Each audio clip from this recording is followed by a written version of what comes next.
All right, away we go, 7 o'clock. Welcome to the Falls Elementary Tour and Talk. We are thrilled that you are all here. For those of you who do not know me, my name is Beth Shimon, and I am the new superintendent of ISD 361, effective July 1st. So I'm coming into the referendum on the tail end, but it's an honor to be here, and I appreciate that you're here with us this evening, and those who are watching online, thank you for being with us tonight. And my co-host is Rob from Nexus, and I'd like you to introduce yourself. Thanks. My name's Rob Brown, Nexus Solutions. I've been working with the school district since, early 22. Just looking at long-term facility planning and how to best leverage the community and the needs of our students and as well as our teachers for best effect. And so we have a wonderful plan, 10-year plan, that's been boiled down through community input to what's now out in the public, looking for vote on August 13th. So before we get started, one of the things that I want to recognize tonight is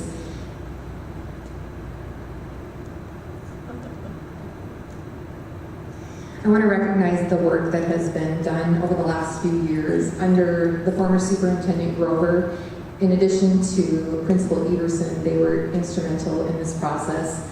Along the lines of working closely with our school board and our community and Nexus. So I don't want to forget the instrumental role that they played in moving the referendum forward to where we are today. So tonight, one of the things we're going to do is we're going to take a look, this is our agenda for the evening. We're going to talk a little bit about how we got here from that mark 2 years ago to we're going to move through a brief conversation on the 10-year facility plan. We're going to talk about the engagement of the community and the stakeholders that were involved in that process, in addition to the board action, so from incubation to implementation. And then we're going to wrap up with some questions, followed by a brief tour at Falls Elementary School here. We have our facilities director, Tom Holt, here, who will be with us, in addition to Falls Elementary Principal Melissa Tate will be joining us. So Beth, do you mind if we start with that video? That sounds great.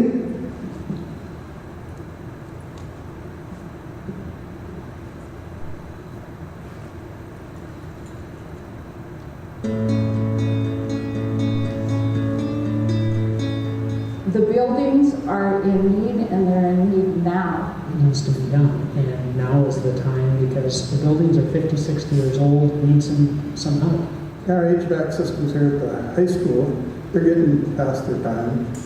It's hard to get parts for, and they're very hard to control with the boiler systems. If the referendum doesn't pass, I feel it's just a limited time before we run out of money that we have. Our money only goes so far.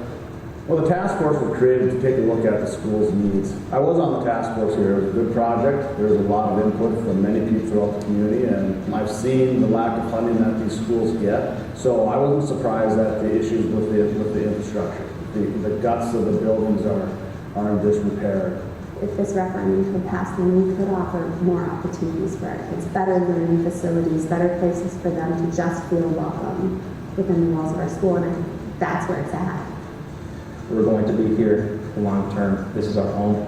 I want them to have a great experience, to have modern technology, to have a safe location, to come every single day, to have access to great curriculums. I want a facility to be proud of. To learn more about the referendum, visit our website at internationalfalls.referendumfacts.org. And please remember to vote on or before August 13th. So one of the things I can tell you as I'm a former graduate of Falls High School. I'm a proud Bronco, former Bronco. Former Superintendent Grover spent the last 9+ years leading the district. And I come in with a background leading a school in Duluth Public Schools, where we had approximately 8,000 students. We went through a number of referendums there, so I'm well versed in what that looks like and what that process looks like to get to where we are today. It's a roller coaster ride, but one of the things that I really want to highlight is my background as a school principal, in addition to being the former director of coordinated early intervention services and equity for Northland Learning Center. I've worked with 10 different school districts in northern Minnesota, and they are also school districts that we generally compete with when it comes to extracurricular activities. So I've had a number of opportunities to tour other different schools and look at their infrastructure, in addition to looking at their student learning spaces and also looking at their extracurricular activity spaces, from their buildings to their fields. So I want you to know that as I talk today, I'll be coming in with a little bit different of a flavor. Though Kevin led the district, I do come in with a background that is, I have that verse in referendum work and also really spending a lot of time in different schools. So we're going to just move forward, but that's our brief agenda for tonight. So how we got here, this has been a long process, which a referendum bond levy usually is. And if it's done well, there's a significant amount of time that is put into it. So back in February of 2022, that's really when this process started, where there was an RFP put out where companies could make a bid on what it would look like to come in and do what is called, what I would say, a comprehensive audit or a comprehensive needs assessment, where they look at your infrastructure from the top down. So you're really looking at what does the roof look like, so what does the piping look like, and everything in between. So Nexus, Rob and his team were the company that was selected for this process, and they came in and ended up doing a full audit of all areas within ISD 361. They brought in engineers, they brought in electricians, they brought in a number of contractors that did a deep-rooted dive into the facility structures, and they really worked with a number of different people within our school district. That being said, that eventually led to building a team that would look at this process through the lens of what I use the word stakeholders. So they brought in community members, they had board members, they had staff from our school district, they had business owners, and they also engaged students, which I think is the best part of the work that we do in the referendum, is we allow our students to have voices. That process led to approximately 25 to 30 people involved in that community focus work. And then we also went through the process of putting out surveys to our community, our taxpayers. And from what I understand, there was a great response to that. I've been told that the average is about 5% return on what those surveys look like, and we ended up receiving 18%. So when they say about 5% is a good response, ISD 361 sat at about 18%, which I would say is very successful. You always want more, but we were above the average. So as they drilled things down, they ended up really taking a look at what were needs versus wants. They looked at that big umbrella, and the list was quite lengthy. But that moved to a point where we really had to start breaking it down to the greatest pillars of what a tax levy would support. So that eventually moved to dissecting the survey results. They looked at the feedback from focus group surveys, and then what they did is they also had to look and spend some time with the budget. So as we move forward, the last part of that work, they bring that proposal to the board, and the board has to really look at that information, drill it down, and make a decision on if they'll move forward or not. Hence, this is where we are today. The 10-year facilities plan. So the information that this group collected, Rob and I have talked about this, the needs list versus the wants list. And what that looks like and what it came back at was about $40 million worth of areas that needed improvement throughout the district. Some of it was asks that maybe were on the outlier side, but really that was the big umbrella number that they came up with. So when you look at the highlighted areas on the board, these are the areas that they really looked at, or what I would call pillars or buckets. Building infrastructure, that is just looking at the whole structure of the building from the top down, looking at the piping, looking at the wiring. They also, as you know, we are in the 21st century, we are talking about technology systems, and those are ever evolving from the top down. When I say the top down, that is really from the Minnesota Department of Education and what our standards and requirements look like. Third, which if you ask anybody who works in the field of education, educating our students is very important, but it's generally second to school safety. And I think we can all say that when we're working with our most prized possessions. School safety and security is really a priority in the work that we do. The other area they looked at was interior finishes, and that could be from the walls to the floors to the classroom doors. They looked at every ounce and square footage of the entire district. Site improvements, what do those needs look like? That could be from sewer systems to how our gymnasium looks, just many different components within the school. Last but not least, educational adequacy. That is really focused on our instruction of design. So when you think about career and technology improvement, we look at our STEAM models. Really, what does the infrastructure within our best practices look like, and how we educate our students, and what our staff has to work with that is aligned to what the expectations are by the Minnesota Department of Education. So as we continue, we're going to take a look at this slide, and this is the Community Engagement Task Force timeline. And under the May of 2023, that is where that pillar of the 21st century education conversation happened, and the project finance discussion happened. So that's where your community task force comes in and really looks at what is happening in comparison with learners of today versus learners of the past. And if you look at that from an educational standpoint, it's very different. How I was educated 30 years ago is vastly different how our students are educated today. Rote learning, where you sit in desks and the teacher teaches with you, that is a small percentage of the work that we do with children today. As we move to June, and these are all slides that you can look at. I'm not going to go through every one, or we'll be here till 9 o'clock. But when you look and move forward, in June of 2023, the team did some tours. They spent some time talking to teachers, they talked to students, and I think Kevin explained in his high school video that some of the best information comes when people are actually talking to the students and staff, talking to the community members versus just the superintendent gathering that information. Just people share different feelings and thoughts of where they are at in this process. As you know, you may not know, there's a deferred maintenance process. We are always looking at how can we fix things as we go. But when we start looking at processes that are going to cost a significant amount of money, we do not have the capability to come up with $30 million to implement something new. We're not afforded, I would say the luxury of what the city and county can do. We have to go to the taxpayers when we have big macro investments that we have to do within our school community. As we move to July, there was teacher and faculty input. That information came back from the community task force that engaged with the staff within the district.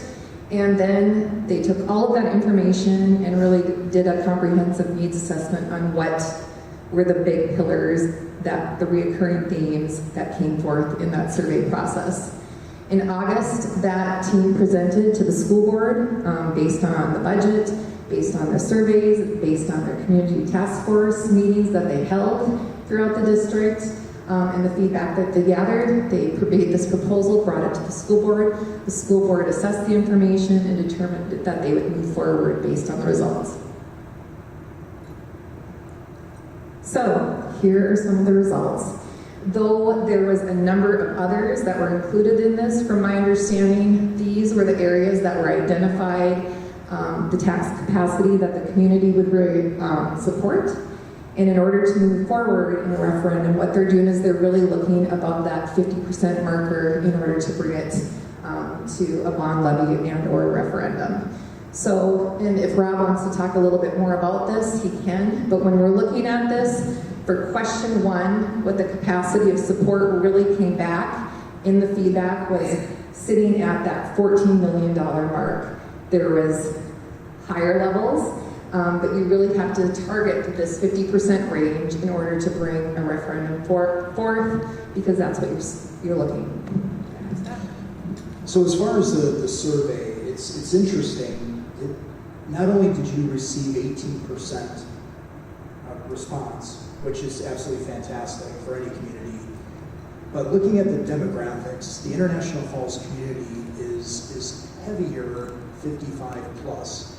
And what we find with your survey is that just under 60% of those respondents were in fact 55 plus. And so when we see just under this $14 million, which by the way, to Beth's point, is where question one is, 55% of the population from a survey, keeping in mind just under 60% were 55 plus, said that they would financially support such a referendum. We do have two questions. The second question is about athletics. And what the task force talked about is we should provide an option, an opportunity for the public to choose to support athletics. We must, in question one, have what we're asking for from a deferred maintenance and academic standpoint. The board, in its wisdom, as well as the task force, said, but we should provide an option for athletics, which is why there is a question two.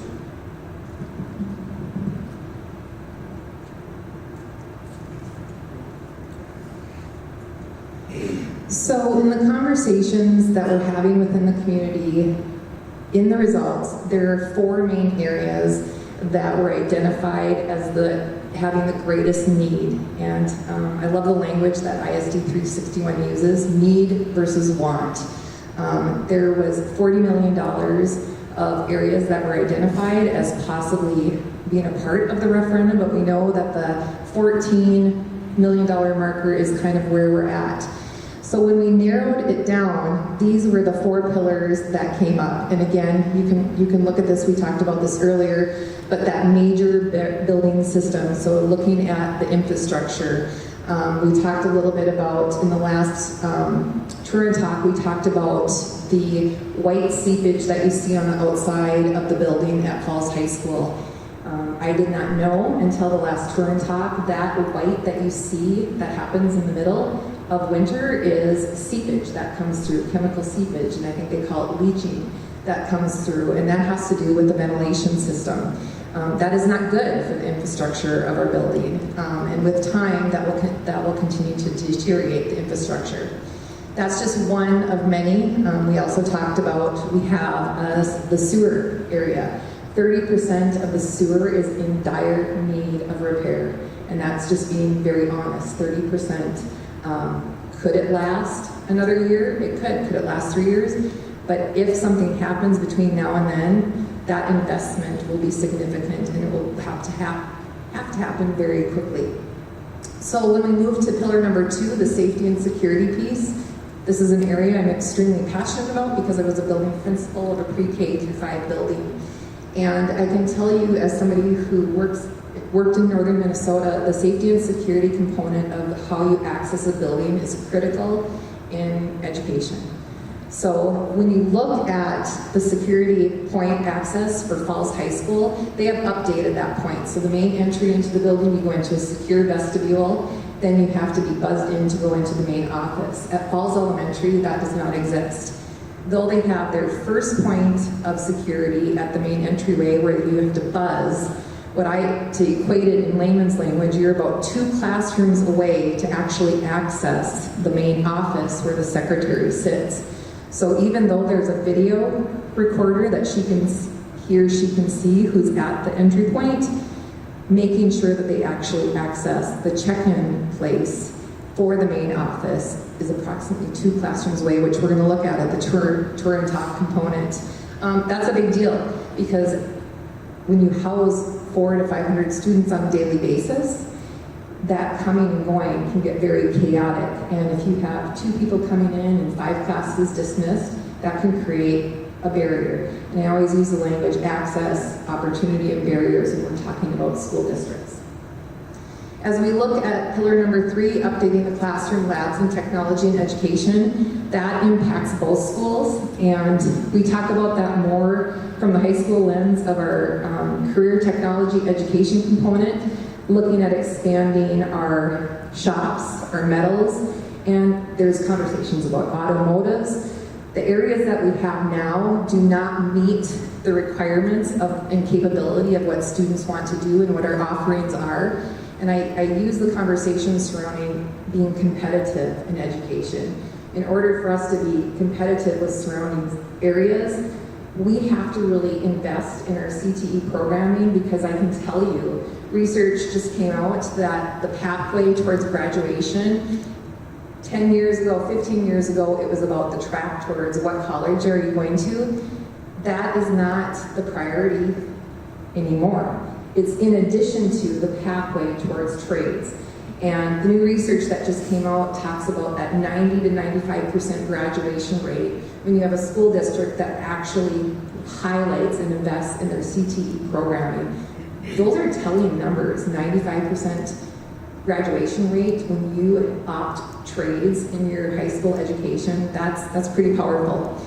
To support that, as feeder school, we have Falls Elementary School, which is really investing in what I would say most people don't know if you're not part of the educational system, is the standards today versus the standards of 15, 20 years ago are vastly different. Our benchmarks are now aligned to what we call STEAM, and that's science, technology, engineering, arts and education, and math. And you see schools across the country that are investing in what's called space makers, and kids are not sitting in desks and just listening to learn. They're engaged in project-based learning. They're doing creative interactions with what we call cross-disciplines. So you may have the science and the math teacher working together. You may have the art teacher and the classroom teacher working together on a science and art project. So we're trying to look at creating facilities that are investing in 21st education model, which is really, set forth by the state, MDE, Minnesota Department of Education. I could talk about this all day because it makes me super excited, but then we have to talk about the building exterior and site work on all schools. That's everything from looking at our cabling to looking at our lighting, and the list goes on and on. And if you access our website, all of that information is there, and it really details what these umbrella terms cover. I probably just repeated myself, didn't I? So, as you look at the PowerPoint, and if you go to ISD361.org, you'll find the referendum page is set up for you to look at in depth, and it has all the information there. It has the audit information online also. But these are the key improvement areas for high school. We talked a little bit about the pool. We talked a little bit about the LED lighting. One of the areas I do want to highlight, and most people don't know this, is right now we are offering across the state free breakfast and lunch to our students. And our kitchens are out of date in ISD 361. And most people say, well, your student enrollment is declining. How could you need updated materials? And I tell people that as a former building principal, we are serving more kids than we've ever served before because it is free. And I think that just goes to access and opportunity and the barriers some of our students and our families face. And free breakfast and lunch is quite something to be able to have access to. So how we serve those meals has to be efficient and effective. Some of the materials are outdated. But also, what I want to highlight is that is part of our deferred maintenance plan. We're updating as we can. That money is there, but when you start getting into millions and millions of dollars, we don't have the capacity to keep up with that plan. As we talk about the learning spaces over at the high school, one of the areas and the feedback that came through from the students loud and clear was how the flow of the high school looks is very outdated. We have our back rooms that are next to the boosters for the food, access to how families and community engage. It's very blocked off. So if you ever get the opportunity to travel and go to Rock Ridge or go to Ely, all of their new facilities are built around 21st century updates. They're very open and inviting, in addition to significant expansions in the CTE programming. Here's a couple of fun slides. How many of you have spent time in the football stadium bathrooms and locker rooms? Show of hands. They're horrid. Yes, it's so this is original to 1930. I know it's hard to believe, but these are original to 1930. The entire facility, as it relates to just the locker rooms and the bathrooms, We're not talking about spending significant dollars to get through the task force. The thought is, what are those not needs, or not wants rather, but what are those needs?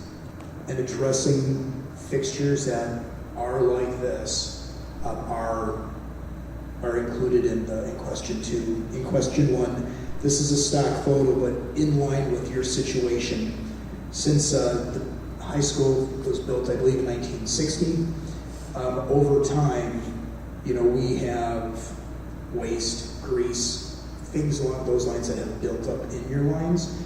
And so the reason that this is circled on the bottom is that that's the only space left for liquid to solids to get to the city line.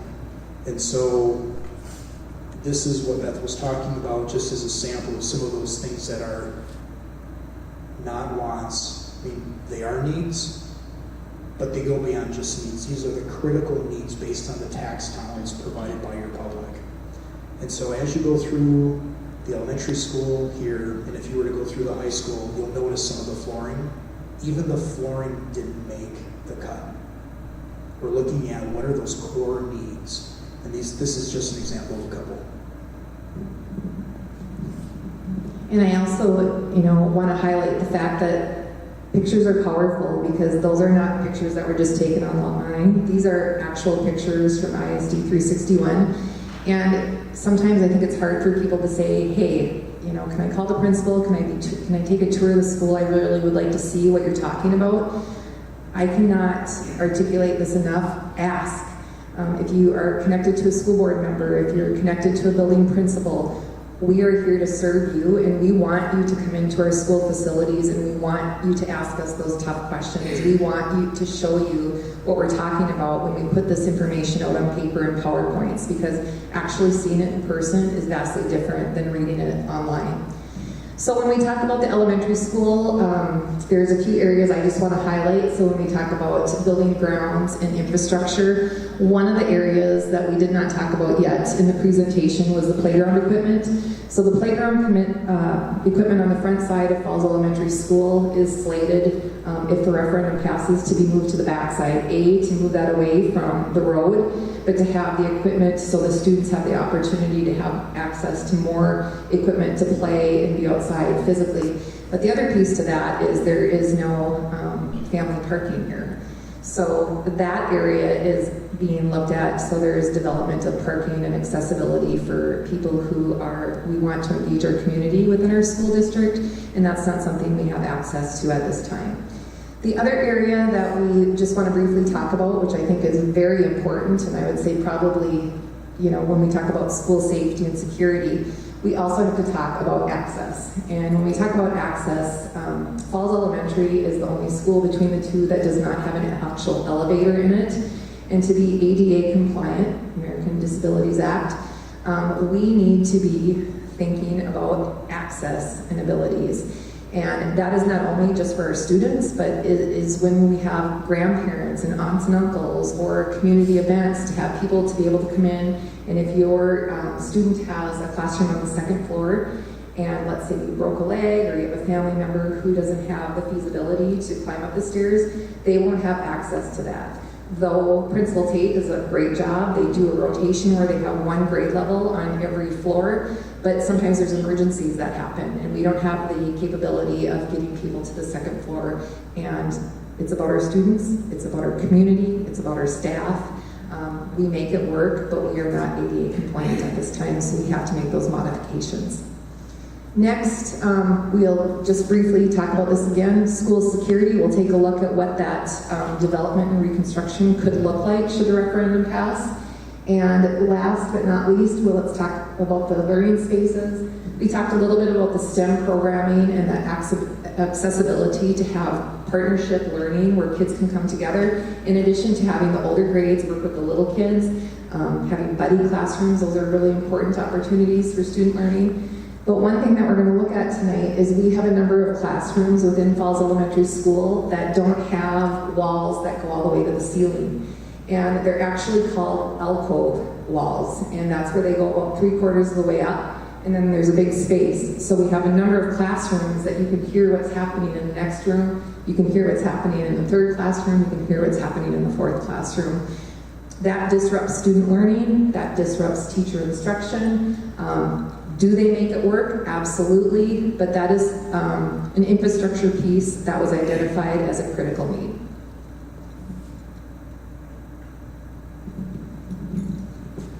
Okay, so just from a conceptual standpoint, and what I'll share with everybody, no design has been done.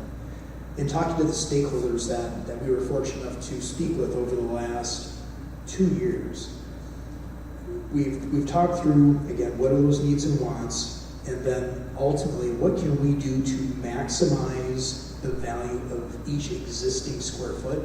A promise that I've made, that Nexus Solution has made to ISD 361, is let's not talk about additions unless they're absolutely necessary. We have to show your taxpayers, your voters, that we're doing right by them and that we're spending the taxpayer dollar wisely.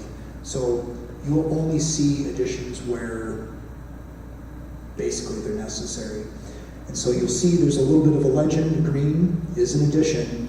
And so what you see here is the safety and security. It is new office space. That said, the reason this office space exists is so that we have that opportunity, so when people come, they have to check in. They have to go into the office, they have to identify themselves, state their purpose, and before they're allowed to move into the building, before a latch is released so they can move into the building, they have to formally check in. And as you'll see tonight, that's not the case.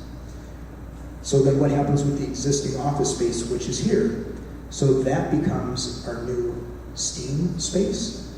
So that provides additional opportunities, and we have a graphic here that you'll see momentarily, but that provides that hands-on learning opportunity for our kids. So if they're looking at science or technology, engineering, arts, math, applying them all together in a specialized lab space. Also special education, you know, as I understand it, special education percentage in this district is what roughly, do you think, Beth? About 24%.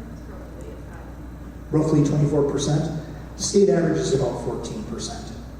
And so the question is, well, do we really have that number of special needs students? And I would argue it's not really much different than when you were in school. It's just school districts do so much, they have so many better tools that help them identify those students and how they learn differently. Everybody learns differently. And so now that we have technology and the tools to help these students learn better, you know, they become part of the special needs group. And so ultimately, the additional space provides the needs based on a student's plan to be successful. Over here to the left, we look at the pre-kindergarten, OTPT, and early learning wing.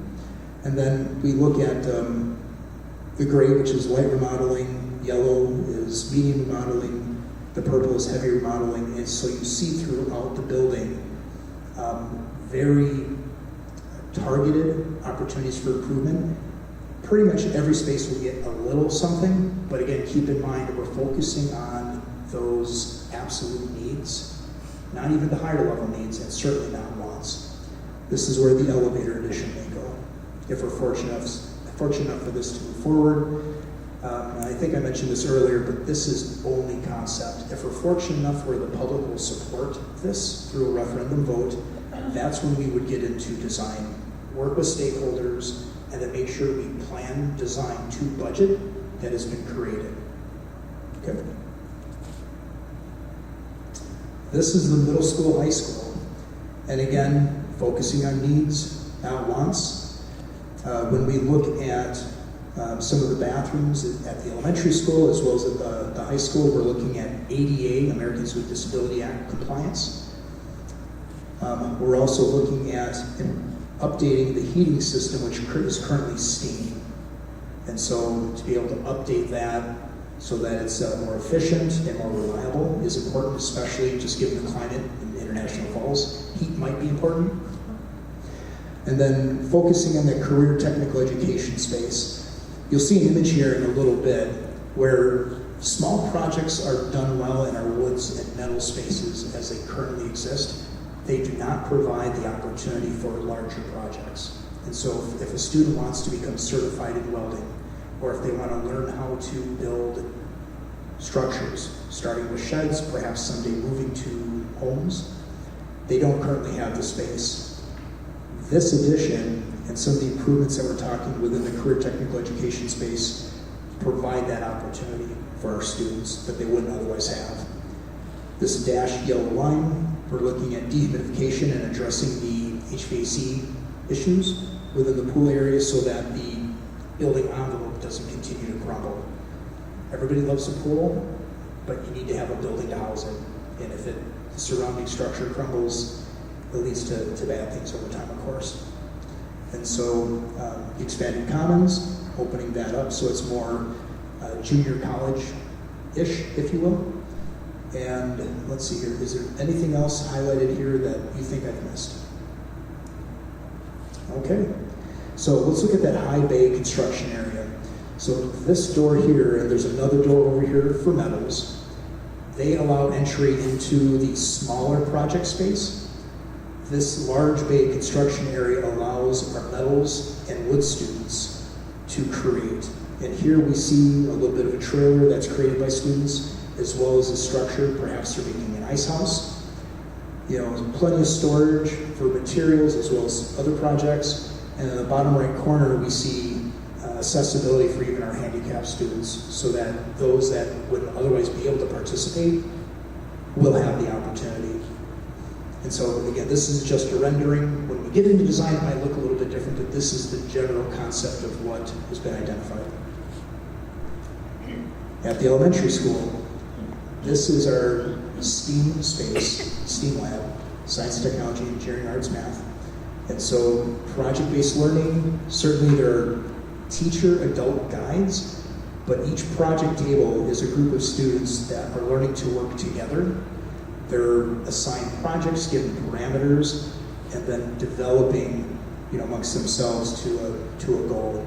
And certainly you've got some passion. I don't know if you want to add on to some of the vision here from your perspective.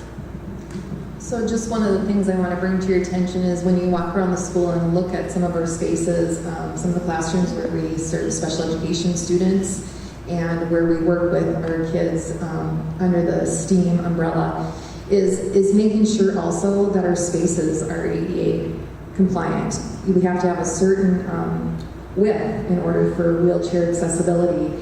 And when you start looking at, when you go back to the high school image and to this image, we have to remember our students who receive special education services are general education students first.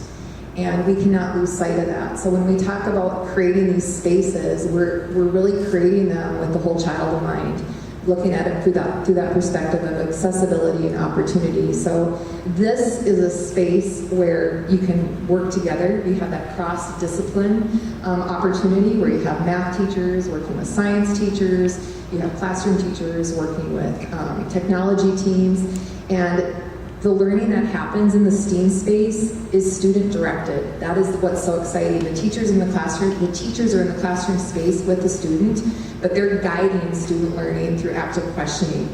So that is what is so exciting, and I can tell you if you have not spent time in a 21st century classroom watching children or volunteering, it is so different than when we went to school 30 years ago, but I'll try not to date myself.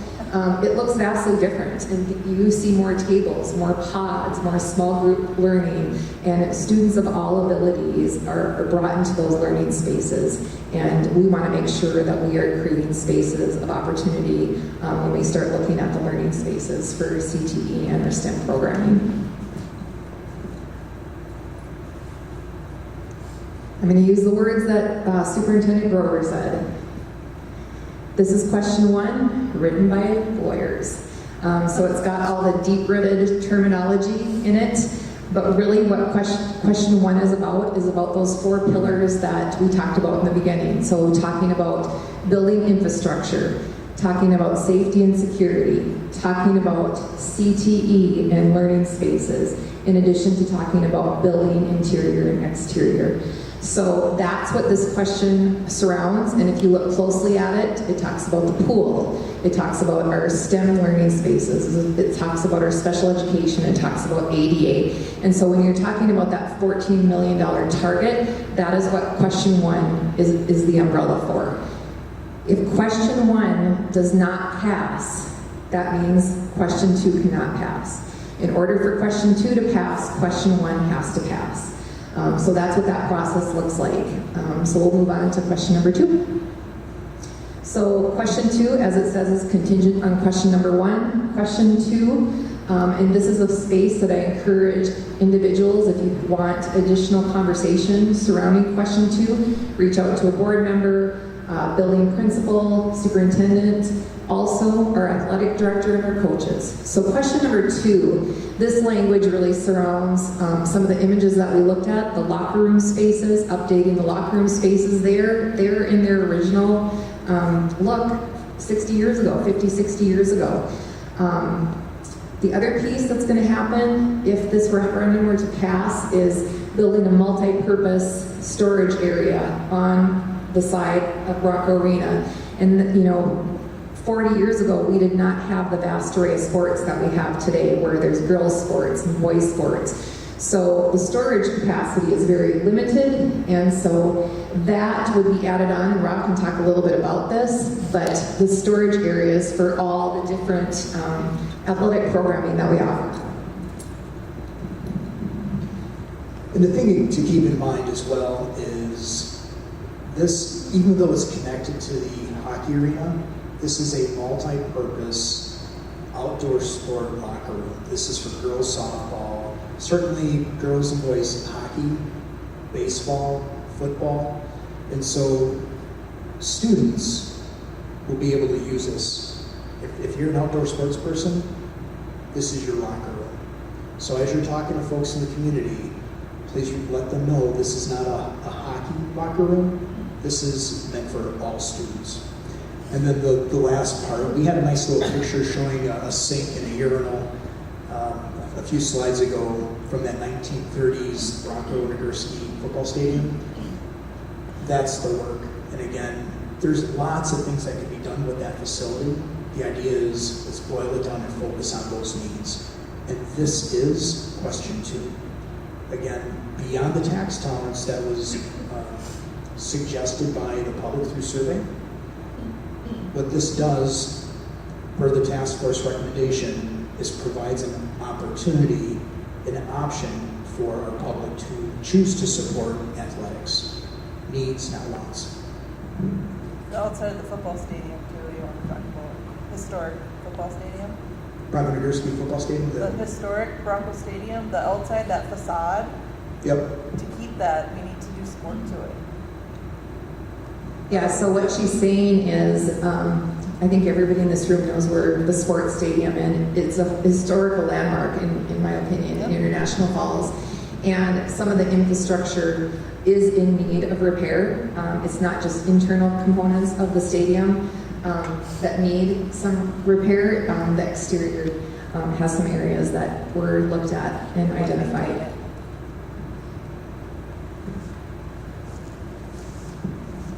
So as we look at question number 1, this is just an example, and I want to make sure that is clear in our conversation. This is the tax tolerance based on an average home of $161,000. So for question number 1, that would be a tax increase of $8 a month on the average home valued at $161,000. In addition to question number 2, on a $161,000 home, there would be an additional $3. So that would be a tax increase of $11 a month. Now, you may have a home that's valued at less, or you may have a home that's valued at more. What is on the website that we offer through Ellers, one of our financial companies that works with us, is we have a tax calculator where you can go in. It's a very close approximate, and you just punch in your home value, and it will pull up what the tax increase would look like for you based on your home. And $11 a month is a fancy cup of coffee. A fancy cup of coffee. Yeah, board member Crosby says it's 1 fancy cup of coffee. Rob says it's 4 gallons of gas. 4 gallons of gas. And I say it's 1 run through at McDonald's. But those are just some examples. And of course, we giggle and laugh, but this is the reality. Nobody wants to see their taxes increased. I understand that. I'm a taxpayer in this community. I will be voting at this referendum. We are trying to be as transparent as we can so you can go home and make the best decision for you and your family. So Beth, what do you think of the website for the referendum, the internationalfalls.referendumfacts.org? What are your thoughts? Is that useful? So I've had the opportunity to be involved in many referendums, and I think the website that International Falls has up for the school district is one of the most user-friendly sites that I've encountered. It's very, I don't mean to say simplistic, but it's easy to navigate. It provides you with great information. It gives you the full audit components. If you want to spend some time really diving deep, that opportunity is there. If you're just interested in figuring out what your tax assessment will look like, it'll provide you that information. It gives you contacts for people that you can tap into the community. It offers you photographs. It offers you the process of what this looked like the last 2 years. Any information that you need is there, and if you cannot find it there, there is a link where you can submit questions, and that will come to our team, and if we don't have the answer for you, we will get the answer for you. I think you've already mentioned the tax calculator, property tax calculator, which is absolutely fantastic, but as important, a lot of you have questions, and there's also a tab for frequently asked questions. Because if you're thinking it, probably someone else has already thought of it, and there's a list of those questions with answers there as well. And so feel free to internationalfalls.referendumfacts.org, and let's go on a tour.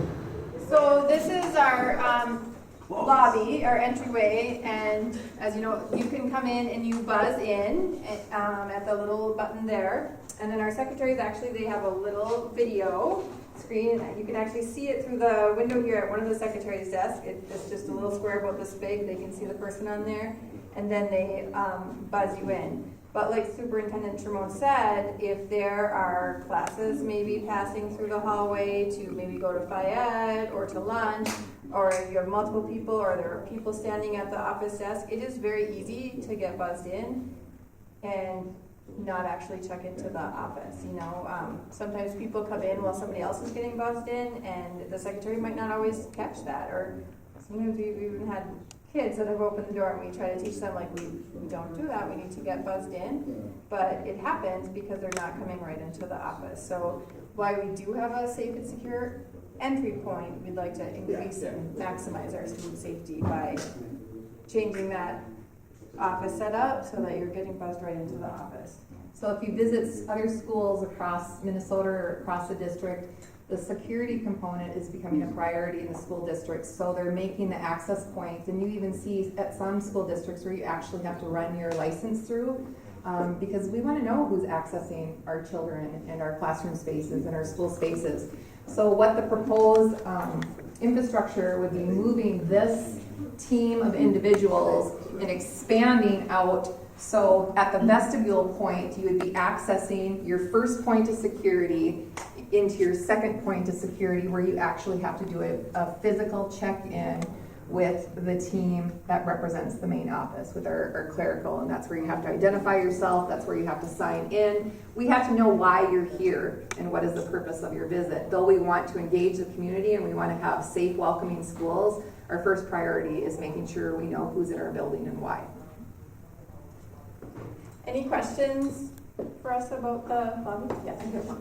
Would the actual exterior be just glass like it is now? I don't think the design concept has been fully thought out yet. I think right now we're just in the early stages of saying okay, this is kind of the rough draft of where the office is coming. These are the spaces that will be there. The entry point will come into the office. But if we get the opportunity and the referendum is passed, then we would sit down and have a design phase. So then some of those things would come out. Are you talking about the glass in front of the office here, or? Yeah, or even the exterior, looks. Is it plain old double pane glass, you know what I mean? I think security-wise, to me, it seems like there should be something more solid. Right, yeah, and so that part of the plan has not been established yet, so should the referendum pass, then we would go to the next phase. So for example, some of the school districts that you see, you'll enter the vestibule point, and for some districts you can be buzzed in that second time into the main office, but in some schools they actually have where it's closed off, almost like you're going through a bank teller, where you have to get the identification, you have to do your check-in, verify who and why you're there. And sometimes it feels, I'm here to see my child, I'm here to see my grandchild, but at the end of the day, God forbid, we don't want something to happen. We are going to take all precautionary measures to make sure our students and our staff are safe. That's our number one priority. And this also will become our STEAM classroom, as we talked about, because this year actually we are growing out of our space, and our STEAM classroom is actually being combined into our library space this year. So you'll see that in just a minute.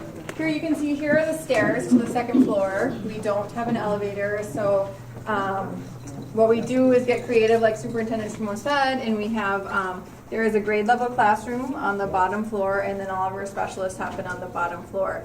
But last year, for example, Mr. Zika, he actually tore his Achilles tendon playing kickball during our family picnic, and he had to go to the hospital, and then he was hobbling to his classroom on crutches because he's not a teacher a staff that wants to stay home, and he wanted to get to work probably before he should have. And so he was up there on crutches with his classroom, but that happened.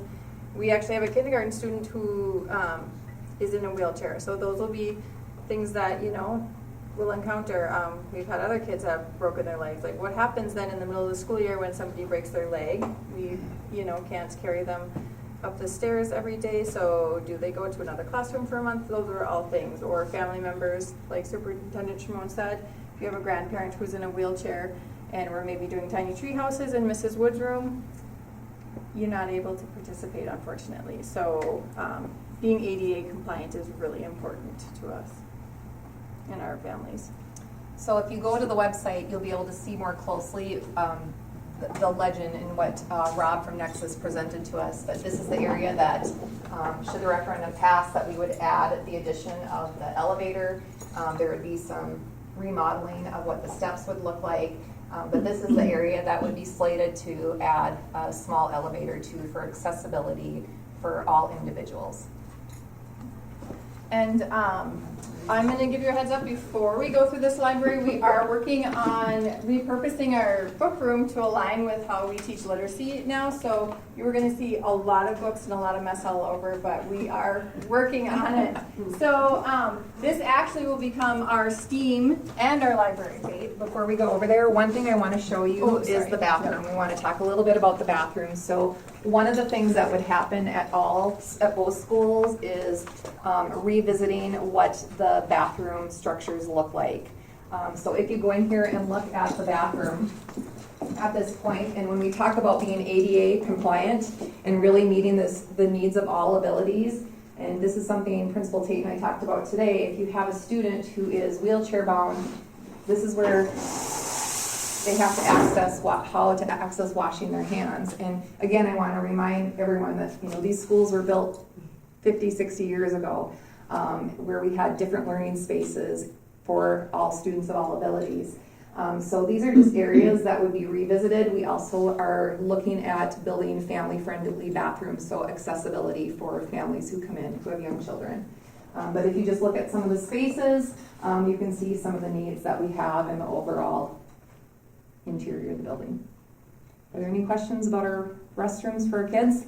Okay. So this is our library, and this also will become our STEAM classroom next year. Same teacher teaches both library and STEAM.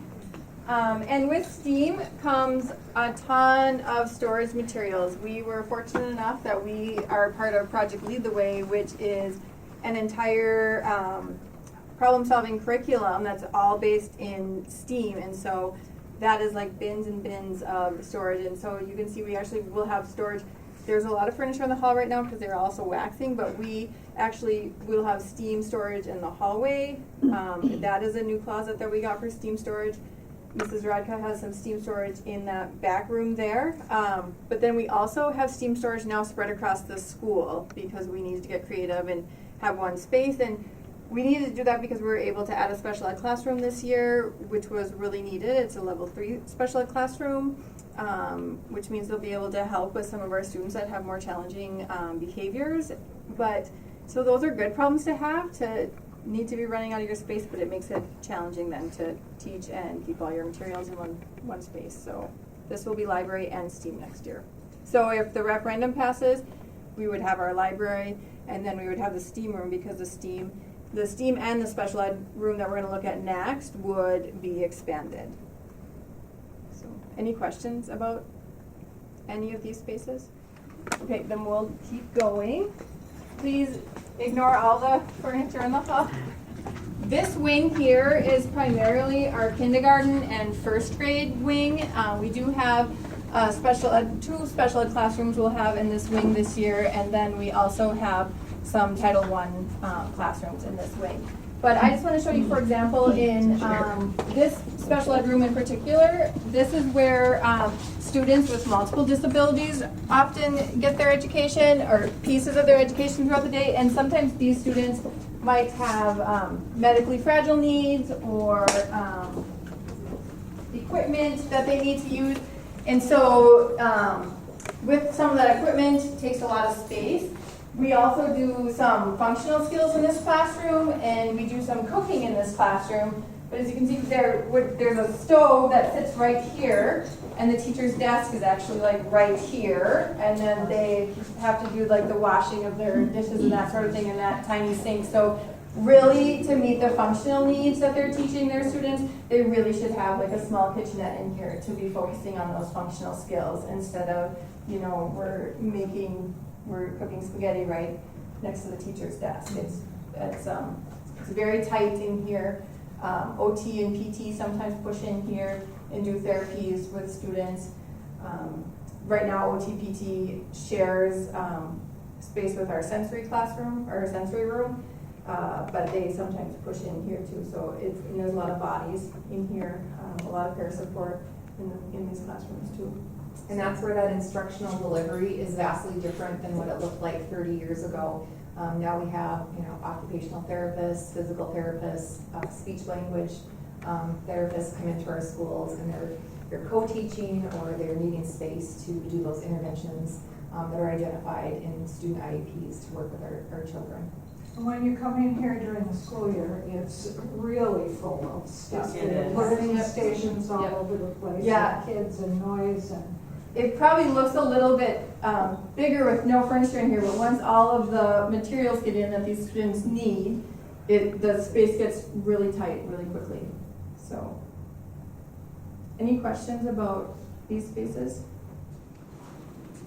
So this wing, as you come in, this will be our level 3 special ed classroom next year, and this is an addition to our programming, and they will be in this space, and they actually will use that little space behind as well. They'll have some sensory tools back there for those students who need to take breaks and that sort of thing. But as you can see, these are the alcove walls that Superintendent Sherman was talking about. The walls do not go all the way up into the ceiling, and they are not soundproof at all. And this actually goes all the way across then into all of our classrooms. And why this happened actually is because we were growing out of our space, and we needed to add some sections of preschool, and so we needed to get creative. These were 2 large kindergarten classrooms at one time, and we had to divide them up to make additional classrooms. And so Mrs. Moss, do you want to like just go like right on the other side? You could really just talk like at a tiny noise decibel, and you can hear everything. Truth be told, it probably bothers the adults more than it bothers the kids, because kids are pretty resilient, but it's just not efficient. So you can hear Mrs. Moss and she's actually 2 classrooms over, and she's having her lesson. And then these are preschool classrooms, so there's a lot of singing and dancing and all of the things. There's a lot of loud things happening. So I'll show you their other preschool classrooms as we. Can I add yes. to that? One of the questions as a board member I had asked was, why on earth don't you just build those walls all the way up? But you can't because of the heating and the airflow there was, we were not allowed to build the walls on. Yeah. And they actually have to go up into the cement to be fireproof, so you got a fire barrier between rooms. And our ventilation actually was taken care of when we did our HVAC system here just a couple of years ago, so we are in good position to update the walls at a cheaper cost than would be had we needed to isolate all the ventilation. But that piece has been taken care of now, but we still need to make them, just adding the walls to the top would not make them soundproof. I would still hear Mrs. Moss talking to her preschool students on the other wall. So, any other questions about this area? So this will be, those walls will be, this is what's gonna happen in this area right here. Yeah. So they're gonna be built up. Yep, some of the structure might change a little bit so that we can accommodate all of our needs. Like I've talked about pulling OT and PT out of the sensory room and housing them in this area as well. We've talked about putting early childhood special education down here as well because she does a lot of push into the preschool classrooms. So we've talked about some of those efficiency pieces as well. So a lot of this area would kind of be redone, but the major reason and component is because of these alcove walls. So this is Mrs. Barron's preschool classroom. And again, you can see there's just, the walls do not go all the way to the top on both sides now for her classroom. So this middle classroom actually gets noise then from that side and this side. So, and this is where we have our early childhood family education classes. They come in here, and then we have 3-year-old preschool in this classroom as well. So that's like a loud. This is a loud. This is a loud end. A lot of singing, Yep. screaming. Yep. And sometimes it's so interesting because our lights are based on like motion because they're just on, and like say if they're gone from this room for a little while, the lights might turn off, and that person has to like when we had early childhood special education house there one time. They have to leave and come over here and move around to get the lights to come back on over there. So there are things that get creative with, yeah. So, yep, and then it's the same thing on the other side. So that preschool classroom, same thing. Another space like this with, and that's the wall. So, and we can step in there just so you can see that. You can see this room is a little bit larger, so this is where we're talking about we might have some area to include early childhood special ed and OT, PT to just kind of revamp to make things more efficient. And Missy, about how many kids would be in this room? there's 20 preschool kids and 2 adults in our preschool classroom. Yep. Yep, and preschool is a really dramatic play is. Play-based learning is really what the research supports. So, again, that's a lot of things that kids need to use and access. And when we have small spaces, or that also becomes loud, just varies from one to the next. Any questions about this area of the school or section?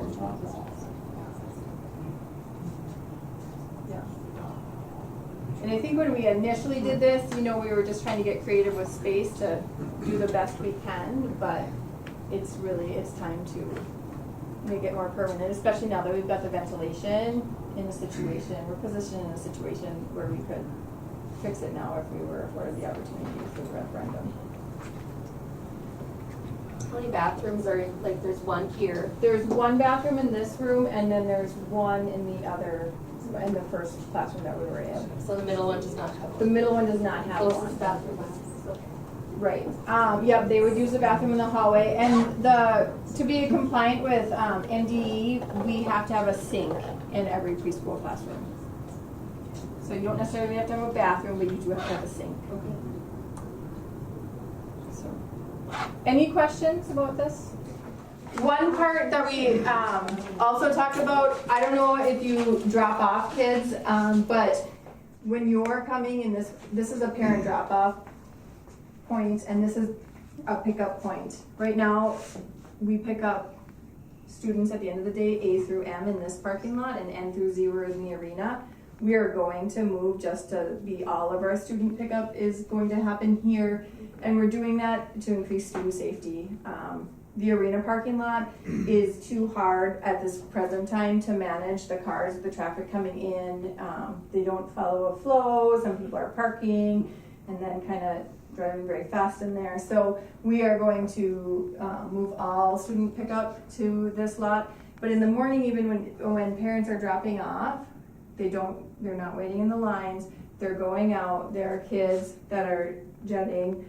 They come from the buses, they walk, they're supposed to stay behind the red line, and then they walk to the playground. But we've got parents who park and just let their kids come to join, and it gets to be a pretty congested area. You have staff coming in to park, you have parents in line to drop off, you have parents leaving line. Sometimes they're going this way and they should be going this way.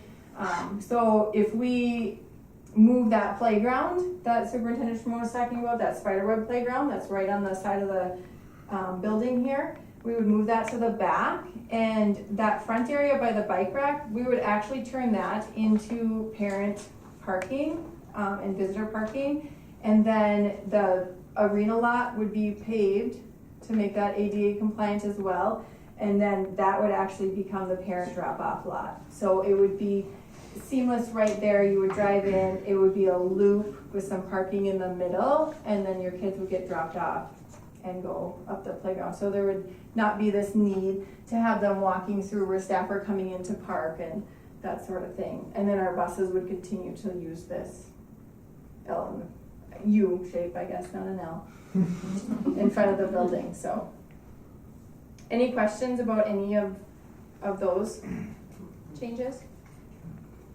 And for anybody that's missed the high school one, if you want to stop in, see me at the high school anytime, come to the front door. I'd be glad to walk you around there and take anybody who's, wants to go. It's all fun stuff. Yeah. And if you have time to check out those locker rooms at the stadium and the arena, do so. They're pleasant. They need to be updated. So Beth, is there anything else that the group needs to see? Unless there is something that is glaring that you'd like to visit, we can certainly do that. Otherwise, when you're leaving, just maybe take a look at the playground area, look at the transportation area. We do have most of the staff parked down here. One of the only other things I wanted to add on to Principal Tate's conversation is, 20 years ago, more kids took the bus. In my day, most all kids took the bus. It's just like how we serve food today.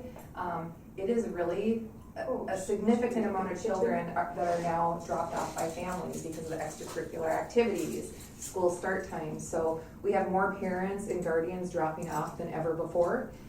In addition to, with that transportation routing system, we have to make sure our buses are on a very stringent time schedule because we have to serve breakfast to our children and make sure our students are in their seats at the start of school time at 8:30. So when you think about processes and procedures and efficiency, right now, how Falls Elementary is set up is not the most efficient to meet the needs of accessibility of getting the kids moved throughout the school system as they need to be. So just take a look at that, and if you have questions, please reach out to one of us. We're here to serve and help answer questions. So that's all I have for today. We'll be back in the... There are upgrades they talked about to the kitchen. I don't have a key for the kitchen right now, but if you went in there, you would also see just another very tight, tiny space with a serving line that does not have heated wells to keep the food hot. So they have the cooks actually carry over big roasters to keep things warm. And part of the deferred maintenance is we access and support those areas and purchase as we can, and kind of that as we go piece. But with some of the needs that we have that were identified and the volume of students that we're serving today, because of how the breakfast and lunch is delivered in accessibility for free and reduced, we're serving more kids than ever before, and we need to make sure we are timely in moving those children through, but also giving them the time needed to have breakfast and lunch. And the materials and the equipment that we have, some of it is very old.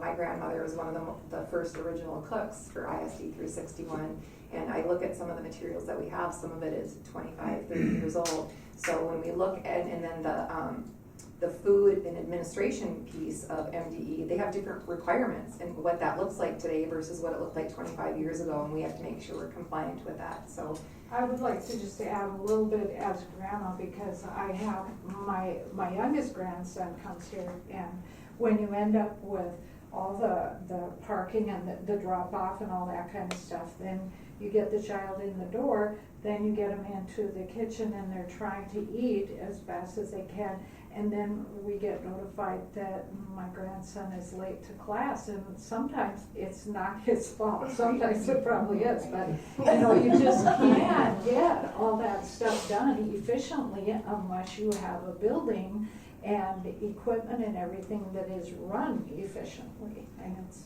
not working so well right now. The other thing on the map, if you look at the map of Falls Elementary School, you'll see in a few classrooms there are like some dotted lines, and those are walls that actually used to open up when we had MAC classrooms, and one classroom would become two classrooms, or two classrooms would become one. And I know Mrs. Moss student taught in a classroom that had the luxury of having one of those walls, but those walls also are not soundproof, so you get to hear what is happening in the second grade classroom and the third grade classroom at the same time. So kids, they get resilient and start to tune that out, but they shouldn't have to, right? We need to provide them efficient space to have their education with less distractions. Mrs. Moss currently has a classroom with all brick walls, so she has a nice soundproof classroom, and just her fourth graders can hear what's happening in there. So that's another area that will be addressed as well. So as we wrap up, there'll be a few of us, there'll be some board members, Rob will be there, Tom Holt, Ms. Tate will be there, I'll be there. If you have questions, come in and ask. I just want to say thank you for coming to the tour and talk, because I think being on site matters, so you can actually see it for yourself. We're here to provide information regardless of how you vote. If you have people who have questions or feel a certain way, please encourage them to reach out to one of us. We will accommodate their schedule if they would like to come in and take a look for themselves. But on behalf of 361, I want to just thank you for being here tonight with us. We really appreciate it. Thank you. Thanks. Thank you all.